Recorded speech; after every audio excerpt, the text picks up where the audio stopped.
আল্লাহ রাখছে। নাম কি? সুমাইয়া। হ্যাঁ, সুমাইয়া। প্রতিবেদনে কেন? অনেক কষ্ট করে আইছি। কিসের এত কষ্ট? মার কিডনিতে পাথর, আর আমি লোকের বাড়ি কাজ করে খাই। বাবা আর একটা বিয়া করছে, মারে তালাক দিয়া।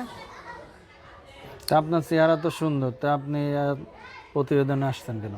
চেহারা সুন্দর, গরিব মানুষ, এর জন্য প্রতিবেদনের সামনে আইছি। আচ্ছা, কয় ভাই খাইতে বোন পারি না, আপনারা? চলতে পারি না। আমি আর আমার একটা ছোট বোন। দেশের বাড়ি রাজশাহী। রাজশাহীতে। আপনি কি করেন? আমি লোকের বাড়ি কাজ করি। আচ্ছা, এখন কি চাচ্ছেন আপনি? আমি এখন একটা মনের মতো মানুষ চাচ্ছি, কেমন মতো হবে? যাতে আমার মায়ের দায়িত্ব নিবে, আমার দায়িত্ব নেবে, আমার ছোট বোনের দায়িত্ব নিবে। মানে আপনার হোল গোষ্ঠীর দায়িত্ব নিতে হবে তার? ওর গোষ্ঠী না, খালি আমার মা আর আমার ছোট বোনের। তো এতগুলো মানুষের দায়িত্ব নিয়ে ওর ফ্যামিলি নাই? বিয়ে করলে তো দায়িত্ব নিতে লাগবে, কারণ আমার তো কেউ নাই। আমার বিয়ে বাবা করবে নাই, কেউ আপনার নাই। আপনার আপনার বোর দায়িত্ব নিতে হবে। এখন শাশুড়ি, তারপরে কি শালা শালি, এরাও যদি দায়িত্ব নেয় তাহলে কেমন হবে? এখন গরিব মানুষের দায়িত্ব নিতেই লাগবে। আচ্ছা, আর কিছু বলার আছে? জি না।